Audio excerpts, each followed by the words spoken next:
Ziyad का बेटा तारक समंदर से दूर मिस्र के साहिल पर बैठा रहता तो यूरोप तक इस्लाम का परचम कभी ना पहुंचता। कासम का बेटा मोहम्मद इस कदर ख़तरनाक और इस कदर लंबी मुसाफत तय करके हिंदुस्तान पहुंचा था जिससे तारीख के वर्क भी फड़फड़ा उठे थे। सलीबी बहुत दूर से हमारी सरजमीन में आए थे। अगर आप इस्लाम की सरबुलंदी चाहते हैं तो हमें आग में से गुजरना होगा। अगर सिर्फ हुकूमत करनी है तो आओ मिस्र और शाम को टुकड़ों में बांट लें और बादशाह बन के बैठ जाएं। फिर अपनी अपनी बादशाही को कायम रखने के लिए सलीबियों और यहूदियों से मदद लेते रहेंगे और अपना दीन व ईमान इनके पास गिरवी रख देंगे। मोहतरम सुल्तान, एक सालार ने उठकर कहा, हम अहकाम और हदायत के मुंतज़िर हैं। हम में से कोई भी इससे खौफज़दा नहीं कि हम दुश्मन के इलाकों से गुजरेंगे। हमें ये बताइए कि इन इलाकों से गुजरते हमारी तरतीब क्या होगी? क्या हर दस्ता अपनी हिफाजत खुद करेगा? नहीं, सुल्तान अयूबी ने कहा, मैं इन्हीं हदायत की तरफ आ रहा हूँ। हर दस्ता अपनी पेशकदमी जारी रखेगा। दाएं बाएं आगे और पीछे जो कुछ होता रहे उसकी तरफ आप ध्यान नहीं देंगे। रसद इकट्ठी नहीं जा रही, उसे कई हिस्सों में तकसीम कर दिया गया है ताकि दुश्मन उसे सारी फौज की हिफाजत छापा मार जैश करेंगे। छापा मारों के सालार सारम मिस्री यहाँ मौजूद हैं। इन्हें बहुत पहले हदायत दे दी गई थी। उन्होंने छापा मारों को तरबियत और मश्क दे ली है। बाकी सब अपनी नज़रें बैरूत पर रखेंगे।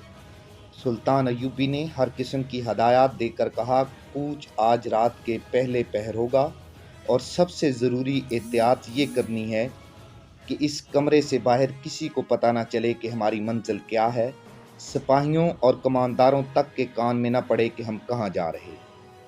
सुल्तान अयूबी के वहमो गुमान में भी नहीं था कि बैरूत में उसके इस्तकबाल का इंतज़ाम कर दिया गया है और वो फरंगियों को बेखबरी में शायद ना दबोच सके। रात को जब फौज कूच कर रही थी, सुल्तान अयूबी अपनी हाई कमान के सलारों के साथ रास्ते में खड़ा हर दस्ते की सलामी ले रहा और दुआएं दे रहा था। उसके पास उसके एक बेटे का बुजुर्ग अतालीक भी था। सुल्तान अयूबी असातिज़ा और उलमा की बहुत कदर किया करता था। मोहम्मद फरीद की तहरीर के मुताबिक जब फौज का आखिरी दस्ता भी चला गया तो सुल्तान अयूबी भी रवाना होने लगा।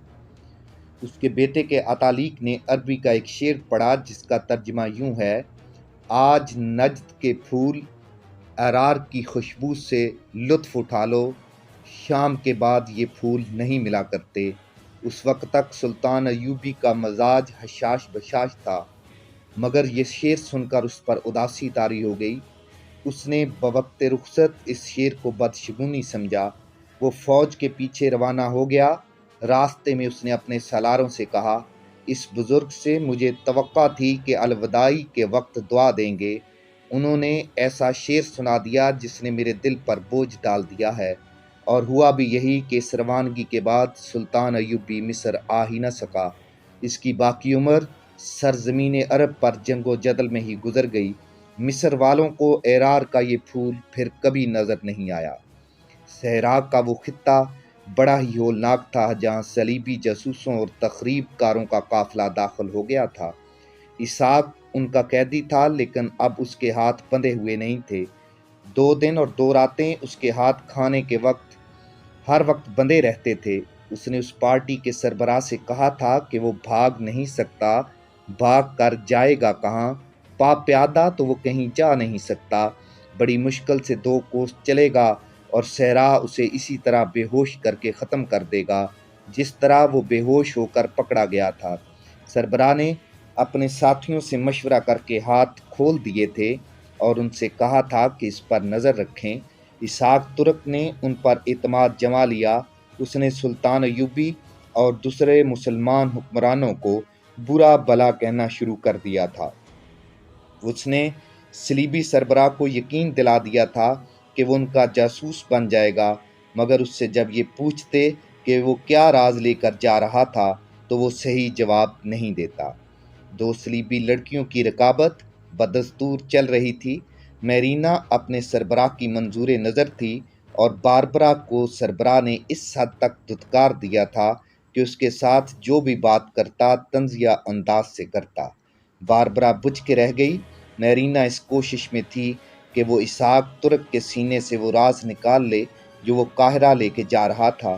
اس دلکش لڑکی نے راتوں کو اسحاق کے پاس بیٹھ کر اس کے جذبات کو مشتعل کرنے کا ہر داؤ آزما لیا، لیکن اسحاق پتھر کا بت بنا رہا۔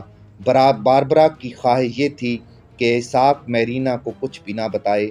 پارٹی کے سربراہ کے بعد کا رتبہ مارٹن نام کے ایک آدمی تھا۔